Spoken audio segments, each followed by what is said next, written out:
नमस्कार मित्रांनो, hi family. मी आलेलो आहे माझ्या गावी आणि गावी आल्यानंतर आमच्या शेतामध्ये आज मी आंघोळ करणार आहे. साबण वापरणार नाही तर नॅचरल मातीने मी आंघोळ करणार आहे. आणि गावामध्ये याला म्हणतात कॉक. कॉकच्या पाण्यातून मी आंघोळ करणार आहे. तर सुरू करूया, एन्जॉय करूया.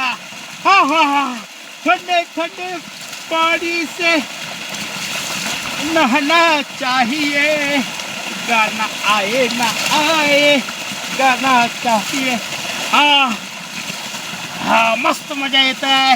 वाव, हा हा हा हा. झक मारणार शावर मुंबईतला आणि झक मारणार शॅम्पू. ही आहे शेतातली माती, ती लावूया अंगाला. आयुर्वेदामध्ये मातीला खूप महत्त्व आहे.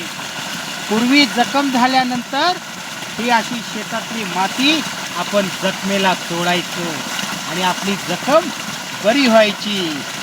येस, हा हा हा हा हा हा. वा, लोक म्हणतात तोंड काळं कर, पण हे मातीने तोंड लाल करणार आहे. येस, तोंड काळं करण्यापेक्षा माती लावून तोंड लाल केलेलं चांगलं. हा नॅचरल साबण आहे, गावाकडचं साबण. येस,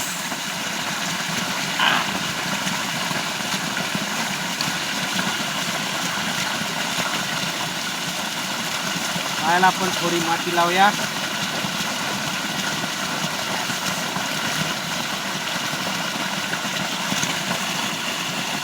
इकडे इकडे माती चांगली आहे.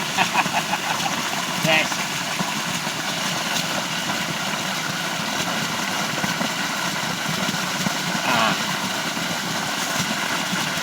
या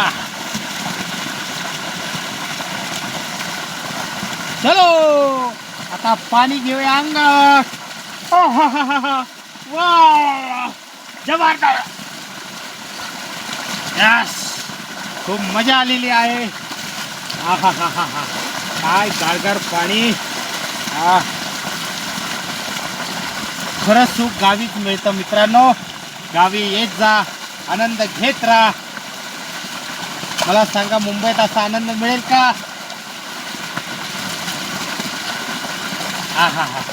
आता आमच्या गावामध्ये, आमच्या शेतामध्ये ऊस लावलेला आहे आणि सध्या ऊसाची शेती चालू आहे. तिकडे आमच्या गावातला गावकरी बैल घेऊन शेतामध्ये काम करतोय. कमेंट करून कळवा, तुम्ही केले का कधी अशी आंघोळ? जर केले असेल तर हो म्हणा. आणि आजचा व्हिडिओ कसा वाटला नक्की कळवा. लाईक करा, शेअर करा. Anil Baburao Shinde Facebook page follow करा. Anil Baburao Shinde YouTube channel subscribe करा. आनंद घ्या. धन्यवाद.